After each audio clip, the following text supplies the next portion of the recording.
Coming up, one bill has already passed the Senate and is headed to the House this legislative session, and the bill could impact your hunting and fishing rights.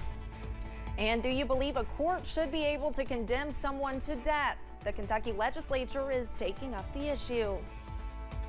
Plus, we are tracking some wet, windy, and extremely cold weather in your 7-day forecast. Those details coming up as Mountain News First at 4 continues. Mountain News First at 4 continues.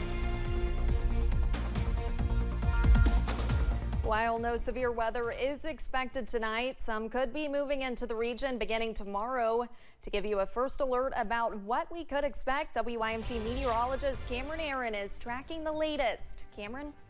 Yeah, Olivia, the severe weather threat very, very low tomorrow, but the main threat, some strong winds. We could see winds up to 40, 50, possibly 60 miles per hour in some areas. But right now, be sure to soak up the sunshine. Let's take a live look from Buffalo Mountain. Nothing but sunshine back in the distance as a fantastic day continues across the mountains. Temperatures are above average. We should be in the middle 40s. Most of us right now in the middle 50s, up to 53 in Jackson, 54 in Somerset, and 56 over in Manchester. Also tracking some breezy winds at this hour, but some much stronger winds are on the way. As we go into your Friday, a wind advisory in place for most of us. All the areas in 10 through 7 a.m. on Saturday, possibly winds up to 50. But for Harlan County, also for Letcher County, a high wind warning is in place through 5 o'clock tomorrow evening for the possibility of winds up to 60 or more than 60 miles per hour. So possibly a few power outages as we go into your Friday. So once again, be sure to enjoy the calm weather this evening. Those temperatures in the middle to lower 40s and some 30s on the way as you wake up on Friday.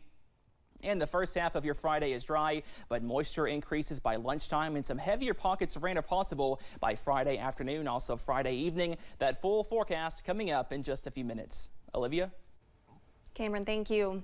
Senate Bill 5 was the first piece of legislation this year to be passed in the Senate and has now moved to the House. WYMT's Madison Carmouche has more on what the bill means for farm owners in the Commonwealth. Senate Bill 5 removes an acreage requirement that farmers must have more than 5 acres to be able to hunt and fish their own property without a license. Now, officials say many Kentuckians enjoy hunting and fishing, but some rely on hunting and fishing to supplement their food supply. By eliminating this requirement, low-income landowners can hunt and fish their land without worries of fees and penalties. Learning to help support your own your food supply and have more food security, I think, is important to everybody. And I think wild game and fish is an important part of that, as well as, you know, gardening and growing some produce yourself. And I think we have a lot of interest in that right now. Senate Bill 5 contains an emergency clause, so once it is passed in the House, it will become law. We will keep you up to date on the progress of the bill, but for now, in Wolfe County, Madison Carmouche, WYMT Mountain News. Stacy adds that the University of Kentucky program they have called Cook Wild Kentucky, and that has shown him the interest folks have in hunting and fishing their own food. A bill to abolish the death penalty is back on the table. Lawmakers are reconsidering a piece of legislation that stalled in committee last session. If the bill becomes law, Representative James Tipton says Kentucky's roughly 24 death row inmates would be resentenced to life in prison without parole. It's not our place to take life. God one day will make that decision, and I think that as long as I'm going to share my faith here a little bit.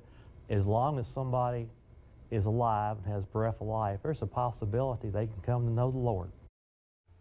Tipton co-sponsored a similar bill last year, but it never made it out of committee. A number of Kentucky lawmakers want to see an end to no-excuse early voting. Senate Bill 61 has been filed in the General Assembly. It's been filed by Senator John Schnickel. At least 4 other Republicans are co-sponsors. Kentucky's Republican Secretary of State is opposed to it. WYMT's Phil Pendleton has more from the state capitol. Early in-person, no-excuse voting became pretty much a thing for a lot of people, especially in the wake of the changes we saw that were brought about because of COVID-19. But if Senate Bill 61 becomes law, it's going to change a lot of that for a lot of people. Those requirements include such reasons as not being in the county of your residence on Election Day, having surgery scheduled, or having military reasons. This bill is sponsored by Senator John Schickel. He says he is not aware of serious issues with voting several days before Election Day. That wasn't the reason for me following the bill, that there was problems. But when you make something casual or something less special, it becomes less important to citizens. We try to teach our children about civics and the importance of voting, and yet we casualize Election Day. Kentucky Secretary of State has long voiced the slogan, easy to vote, hard to cheat. It supports no excuse early voting. He says if this bill passes, it'll send a very bad message to the rest of the country. It'd be national news if Kentucky expands the right to vote and then we take it away. We get voters introduced to it, they like it, they use it, and then we snatch it away for no reason whatsoever. Along with Senator John Schickel, other co-sponsors are Lindsey Titchener, Jay Williams, Philip Wheeler, and Gary Boswell. This bill has been assigned to the state Senate and local committee. In Frankfort, Phil Pendleton, now back to you. Thank you, Phil. The bill states that excused early in-person voting would have to take place also within a county clerk's office or in a location approved by the State Board of Elections. Coming up as First at 4 continues, a government report shows inflation edging higher, but there is some good news. What it is, coming up. Plus, enjoy the sunny weather because big change is on the way by tomorrow. Those details coming up.